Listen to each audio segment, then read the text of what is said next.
Justice League de Zack Snyder, Warner Bros. France. Justice League fait suite à Batman v Superman.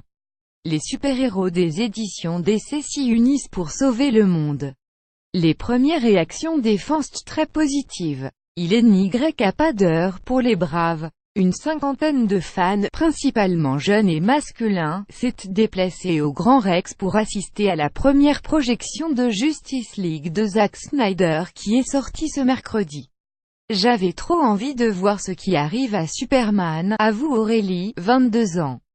Il faut dire que le héros s'était fait dans Batman vs Superman dont ce est la suite plus grand que à lire aussi comment Marvel a foutu le bordel à Hollywood et dans Justice League, Jay séchait les cours pour venir, explique Rémi. Je voulais être certain de découvrir le haut calme sans mangeur de pop-corn, pas un bruit dans la salle de taille moyenne. La grande est prise par Coco, le nouveau Pixar quand la projection commence. 20 minutes à retrouver les spectateurs à la sortie pour recueillir leurs impressions à chaud et le bilan est plutôt positif. Ils ont aimé l'histoire. Batman. Ben Affleck recrute des super-héros afin de contrer un méchant hargneux et très puissant, résolu à asservir l'univers en détruisant un bon morceau au passage. Superman étant décédé, il lui faut du lourd pour se débarrasser des monstres et de ses sbires ailés. Je ne suis pas déçu, reconnaît Amélie, car on voit quand même beaucoup Henry Cavill alias Superman. Il se passe plein de choses tout le temps.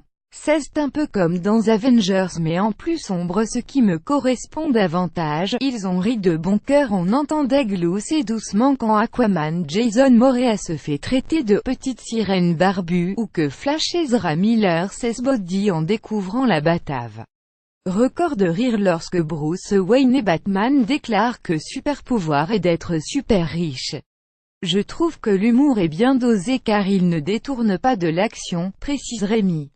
Les héros ne se sentent pas contraints de faire constamment leur malin.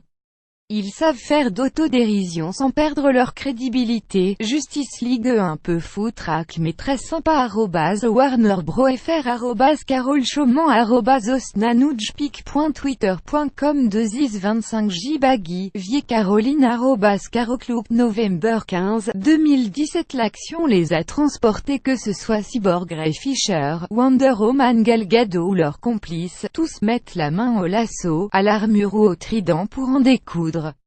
Le fait que le a été terminé par Joss Whedon, Zack Snyder s'étant retiré pour raisons familiales, ne nuit ni à l'intrigue ni au combat. J'étais heureuse de retrouver mon chouchou mais les autres restent top aussi, surtout Gal Gadot qui est une sacrée guerrière. Je vais retourner voir le ce week-end avec mon copain et je l'obligerai à attendre les séquences post-génériques de fin, trop kiffantes pour les fans. Les Cholos 9h. Justice League en tête, Marilyn de @Galien démarre fort avec équipe @WarnerBrosFR @GaumondPic.twitter.com 3G KJ9 Beterpa, Obs de la Satisf @Obsatisfaction November 15, 2017.